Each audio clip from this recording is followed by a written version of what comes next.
प्रश्न ये उठता है कि भगवान नाम की इतनी महिमा गान की गई है तो हमारे अनुभव में वो क्यों नहीं आती है।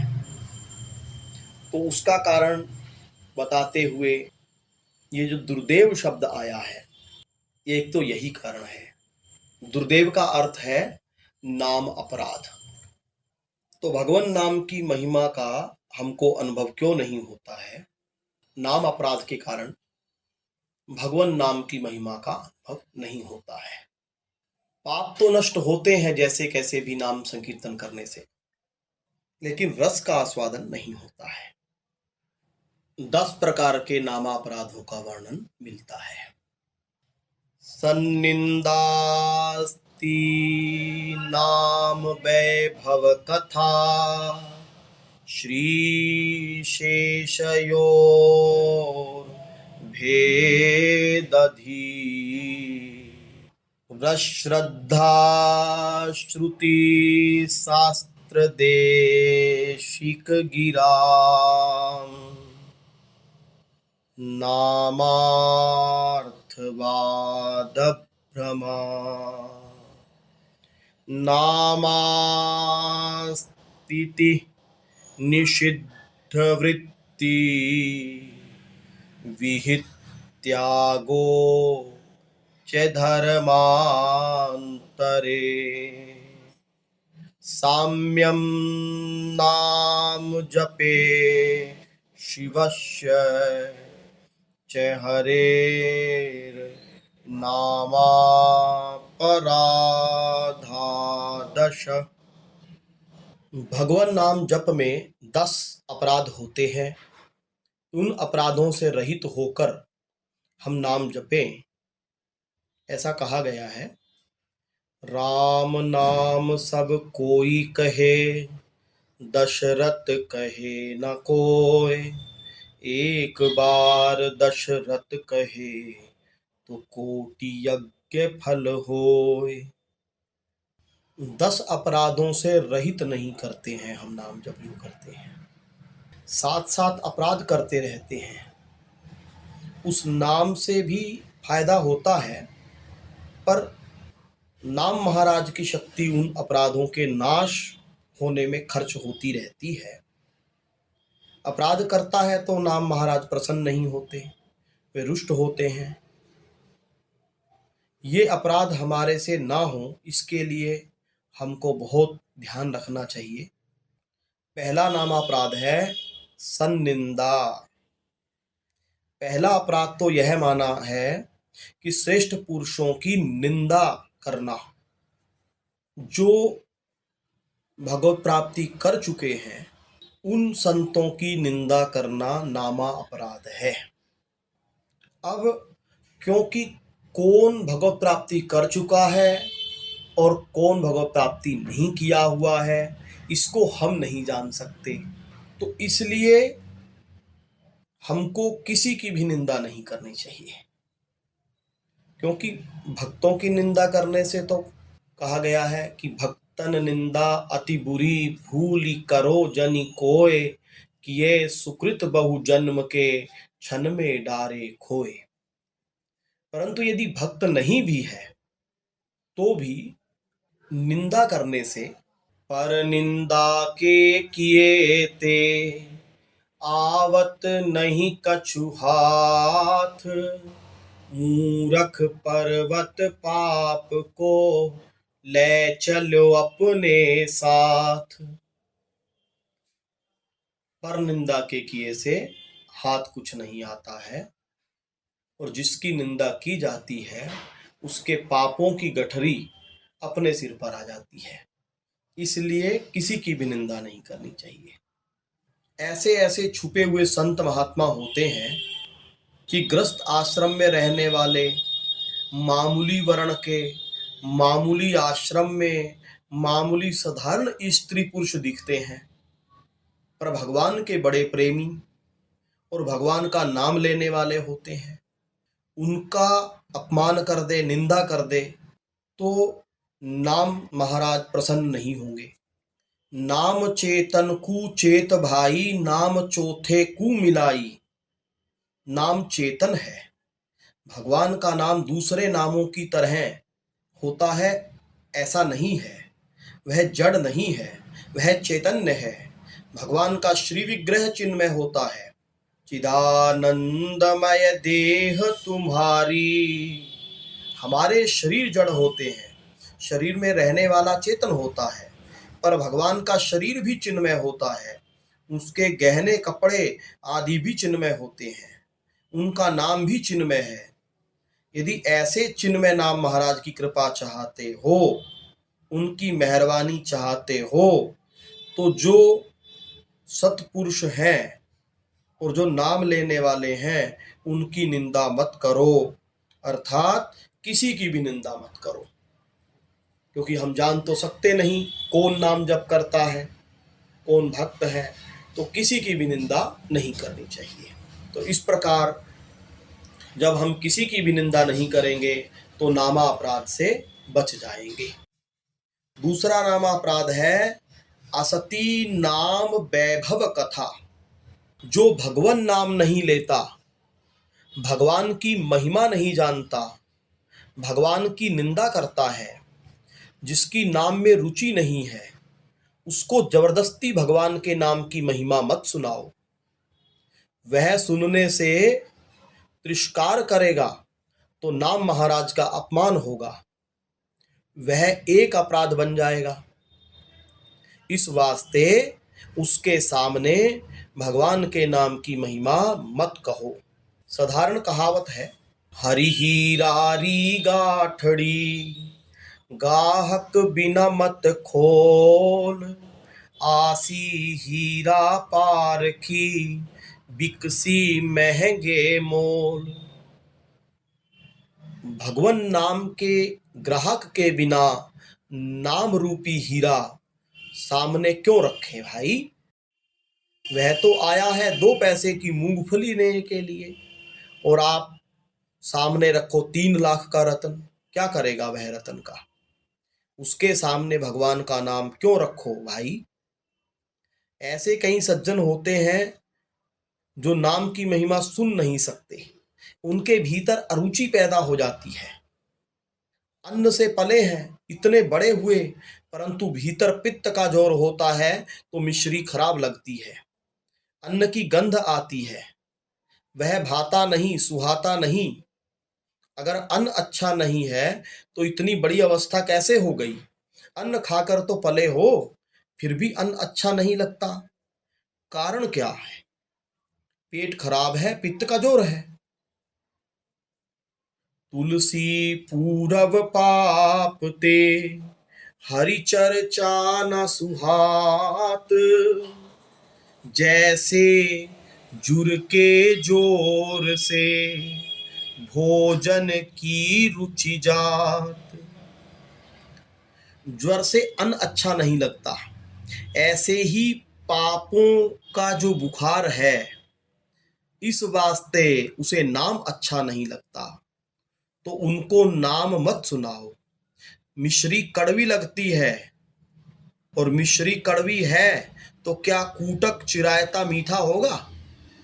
परंतु पित्त के जोर से जीभ खराब है, पित्त की परवाह नहीं, मिश्री खाना शुरू कर दो, खाते खाते पित्त शांत हो जाएगा और मिश्री मीठी लगने लग जाएगी।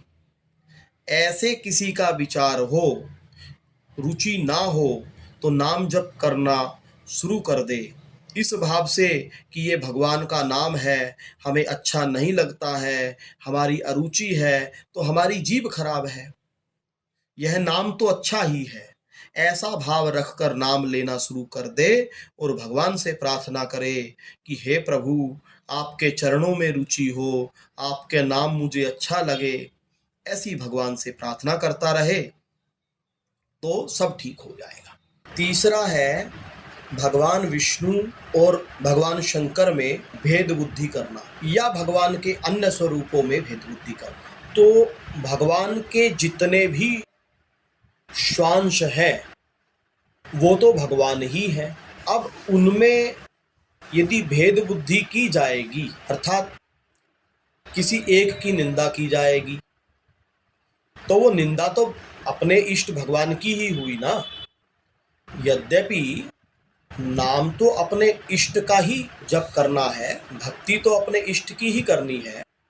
जिसका जो इष्ट है, जिसने भगवान के जिस स्वरूप को इष्ट माना है उसकी ही करनी है। किंतु अन्य स्वरूपों में अपने ही इष्ट को देखना चाहिए। हमारे ही इष्ट अन्य रूपों में ये लीलाएं कर रहे हैं। जैसे जिनके इष्ट श्री कृष्ण हैं, तो श्री कृष्ण ही श्री राम के रूप में ये लीला कर रहे हैं, विष्णु के रूप में ये लीला कर रहे हैं, शंकर के रूप में ये लीला कर रहे हैं। और ये केवल भावना की बात नहीं, ये सत्य भी है। ऐसा मान करके तीसरे नामापराध जो है कि भगवान के स्वरूपों में भेद बुद्धि करना, इससे बचा जा सकता। चौथा अपराध है शास्त्रों की निंदा करना। जिन शास्त्रों ने भगवान के नाम की महिमा का इतना गान किया है, उनकी निंदा करना नामापराध है। तो शास्त्रों की निंदा नहीं करनी चाहिए। पांचवा नामापराध है हरि नाम में अर्थवाद की कल्पना। अर्थात ये सोचना कि भगवान नाम की महिमा तो कुछ बढ़ा चढ़ा कर कही गई है। ऐसा थोड़ी होता है कि हंसते हुए, खेलते हुए, गिरते समय, छींकते समय भगवान का नाम ले लिया तो कल्याण हो जाएगा। ऐसा सोचना ये नामापराध है कि महिमा इतनी नहीं है, ये तो लोगों को नाम में लगाने के लिए लिख दी है। ऐसा सोचना नामापराध है। भगवान के नाम की महिमा तो अनंत है, क्योंकि नाम और नामी एक ही है। इसीलिए जितनी महिमा नामी की है, उससे भी अधिक महिमा नाम की है, क्योंकि नाम सर्वसुलभ है। ऐसी कल्पना नहीं करनी चाहिए, ऐसा नहीं सोचना चाहिए कि जो महिमा नाम की दिखी है वो अर्थवाद है। सत्य तो यह है कि भगवान नाम की जितनी महिमा है उतनी शास्त्रों में लिखी ही नहीं जा सकती। ये तो जितनी महिमा लिखी गई है वो सब नाम से जिनको जो लाभ प्राप्त हुआ है उसने वो बात बताई है, बस। और जब सत्य बताने की बात आती है तब तो देखो तुलसीदास जी ने कहा, कहाँ लगी कहो नाम बड़ाई, राम न सकही नाम गुण गाई। नाम की महिमा का वर्णन कहाँ तक किया जाए, स्वयं भगवान भी अपने नाम की महिमा का अंत नहीं पा सकते। तो इस नामापराध से बचने के लिए सदा हृदय में ऐसा सोचो कि भगवान के नाम की महिमा अनंत है। हम ठीक ठीक भगवान का नाम नहीं ले रहे हैं। हम भगवान का नाम जैसा जितना लेना चाहिए, जैसे लेना चाहिए वैसे नहीं ले रहे हैं, इसलिए हमको अनुभव में नहीं आ रहा है। देखो, सोते हुए व्यक्ति को जब नाम लेकर पुकारा जाता है तो नींद में वो सुन लेता है, नींद में भी नाम पहुंच जाता है। तो जीव अनादिकाल से सोया हुआ है, तो भगवान नाम से उसकी चेतना जागृत हो जाती है, उसकी अविद्या मिट जाती है। कुछ लोग कल्पना करते हैं अर्थवाद की कि नाम की महिमा झूठी गा दी है, लोगों की रुचि रखने के लिए यह धोखा दिया है। अरे थोड़ा ठंडे दिमाग से सोचो कि संत महात्मा भी धोखा देंगे तो तुम्हारे कल्याण की, तुम्हारे हित की बात कौन कहेगा। बड़े अच्छे अच्छे महापुरुष हुए हैं, उन्होंने कहा है कि भैया भगवान का नाम लो, असंभव संभव हो जाए। लोगों ने ऐसा करके देखा है, संभव बात भी संभव हो जाती है, जो नहीं होने वाली होती वह भी हो जाती है। जिनके ऐसी बीती है अपने जीवन में, उन लोगों ने कहा है ऐसी असंभव बात संभव हो जाए, ना होने वाली हो जाए, इसमें क्या आश्चर्य है। क्योंकि भगवान कर्तुम अकर्तुम मन्यथा कर्तुम समर्थ है। तो भगवान का नाम और भगवान एक ही है, तो भगवान नाम भी कर्तुम अकर्तुम मन्यथा कर्तुम है। नाम से क्या नहीं हो सकता, ऐसा कुछ है ही नहीं जो ना हो सके। सब कुछ हो सकता है भगवान के नाम से। नाम लेने से ऐसे लाभ होता है, नाम से बड़े बड़े असाध्य रोग मिट जाते हैं, बड़े बड़े उपद्रव मिट जाते हैं। भूत प्रेत पिशाच आदि उपद्रव मिट जाते हैं। नाम लेने वाले संतों के दर्शन मात्र से अनेक प्रेतों का उद्धार हो गया। भगवान का नाम लेने वाले पुरुषों के संग से, उनकी कृपा से अनेक जीवों का उद्धार हो गया। आप लोग विचार करें, ये बात प्रत्यक्ष दिखेगी कि जिन देशों में संत महात्मा नहीं घूमते हैं, जिन गांवों में, जिन प्रांतों में संत रहते हैं और जिन गांवों में संतों ने भगवान के नाम का प्रचार किया है, वे गांव आज विलक्षण हैं दूसरे गांवों की अपेक्षा। जिन गांवों में 100-200 वर्षों से कोई संत नहीं गया है, वे गांव ऐसे ही पड़े हैं, अर्थात वहाँ के लोगों की भूत प्रेत जैसी दशा है। भगवान का नाम लेने वाले पुरुष जहाँ घूमते हैं, पवित्रता आ गई, विलक्षणता आ गई, अलौकिकता आ गई।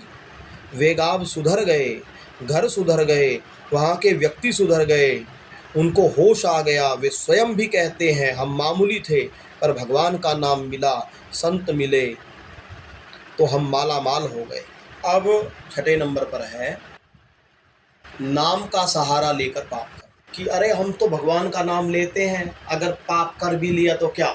नाम के बल पर निषिद्ध कर्मों का आचरण करना, झूठ कपट करना, दूसरों को धोखा देना, चोरी करना, दूसरों का हक मार लेना और सोचना कि अरे इससे क्या पाप लगेगा, अगर लग भी जाएगा तो हम तो भगवान का नाम लेते हैं, उससे अपने आप पाप नष्ट हो जाएगा। तो इस प्रकार जो नाम के बल पर पाप किए जाते हैं तो वो अपराध वज्र के समान हो जाते हैं। अर्थात नाम के बल पर जो पाप किए जाते हैं उनको फिर कोई नहीं मिटा सकता। ये सोच करके कि नाम में इतनी शक्ति है, पापों को नष्ट करने की इतनी शक्ति है कि पापी उतने पाप भी नहीं कर सकता, ये सोच करके नाम के बल पर पाप करना नामापराध है। इस विषय में हमने एक कहानी सुनी है। एक कोई सज्जन थे, उनको अंग्रेजों से एक अधिकार मिल गया था कि जिस किसी को भी फांसी होती हो, अगर वह जाकर खड़ा हो जाए तो उसके सामने फांसी नहीं दी जाएगी। ऐसी उसको छूट दे दी गई थी। उसकी लड़की जिसको ब्याही थी वह दामाद उदंड हो गया। चोरी भी करे, डाका भी डाले, अन्याय भी करे। उसकी स्त्री ने मना किया तो वह कहता है, क्या बात है, तेरा बाप अपनी बेटी को विधवा थोड़ी होने देगा, उसका जमाई हूँ मैं, दामाद हूँ। उस लड़की ने अपने पिताजी से जाकर कहा कि पिताजी आपके जवाई तो आजकल उदंड हो गए हैं, कहना मानते ही नहीं। तो ससुर ने बुलाकर कहा कि ऐसा मत करो। तो कहने लगा, जब आप हमारे ससुर हैं तो मेरे को किस बात का भय है। ऐसा होते होते एक बार उसका जमाई किसी अपराध में पकड़ा गया और उसे फांसी की सज़ा हो गई। जब लड़की को पता चला तो उसने आकर कहा, पिताजी मैं विधवा हो जाऊंगी। पिताजी कहते हैं, बेटी तू आज नहीं तो कल विधवा तो तू हो ही जाएगी, उसकी रक्षा मैं कहाँ तक करूँ। मेरे को अधिकार मिला है, वह दुरुपयोग करने के लिए नहीं है। बेटी के मोह में आकर पाप का अनुमोदन करूँ, पाप की वृद्धि करूँ, यह बात नहीं होगी। वे नहीं गए। ऐसे ही भगवान नाम के भरोसे कोई पाप करेगा तो नाम वहाँ नहीं जाएंगे, उसका पाप वज्रलेप हो जाएगा, अर्थात वह अन्य किसी भी साधन से नष्ट नहीं हुआ। इससे छूटने के लिए उपाय यही है कि भगवान के नाम पर पाप ना किए जाए। जो गलतीवश प्रमादवश कभी कोई अपराध बन जाता है वो तो भगवान नाम की कृपा से नष्ट हो जाता है, लेकिन जो जानबूझकर भगवान के नाम के बल पर पाप करता है उसका पाप नष्ट नहीं होता है। इसको सदा हृदय में रखते हुए भगवान के नाम के बल से पाप नहीं करना चाहिए। 7वां है, अन्य जो धर्म, व्रत, दान और यज्ञ आदि जो पुण्य कर्म है उनकी तुलना नाम के साथ नहीं करनी चाहिए। ये सोचना कि अरे हम तो दान कर रहे हैं, हम तो ये व्रत करते हैं, हम तो ये यज्ञ करते हैं, तो हमको भगवान के नाम लेने की क्या आवश्यकता है। और एक ही बात तो है, ऐसा मानना ये नामापराध है। ऐसा करने से सबसे बड़ी हानि तो ये होती है कि जब तक आप अन्य धर्म कर्म को नाम के बराबर मानते रहेंगे, तब तक आप भगवान नाम का आश्रय ग्रहण नहीं कर पाएंगे और एक दिन आपका मनुष्य शरीर बीत जाएगा। और ये धर्म कर्म की तो अंतिम सीमा स्वर्ग है, वहां से फिर लौट करके आना पड़ता है। तो इसलिए भगवान नाम की तुलना इन धर्म, व्रत, दान, यज्ञ आदि से नहीं करनी चाहिए। 8वां है, नाम का महात्म्य सुनकर भी उसमें प्रेम ना करना। अर्थात भगवान नाम की महिमा सुन करके भी नाम जप ना करना, ये नाम अपराध है। 9वां है, शरीर को मैं और संसार को मेरा मानना और ऐसा करके विषय भोगों में ही लगे रहना। ठीक है, प्रारंभ में ये अनुभव तो नहीं होगा कि मैं आत्मा हूं, लेकिन स्वयं को आत्मा मान करके संसार के पदार्थों का उपयोग करना शरीर की रक्षा के लिए। सुख बुद्धि से उसका भोग मत करो, उसका उपयोग करो और स्वयं को आत्मा मान करके भगवान के नाम में दिन रात जप, स्मरण, कीर्तन में लगे रहना। ऐसा करने से इस नामापराध से बचा जा सकता है। नाम अपराध 10 गोविंद राधे, हरि अरु हरि जन निंदा बता दे। हरि नाम ओट पाप गोविंद राधे, अवतारों में भेद भाव भी बता दे।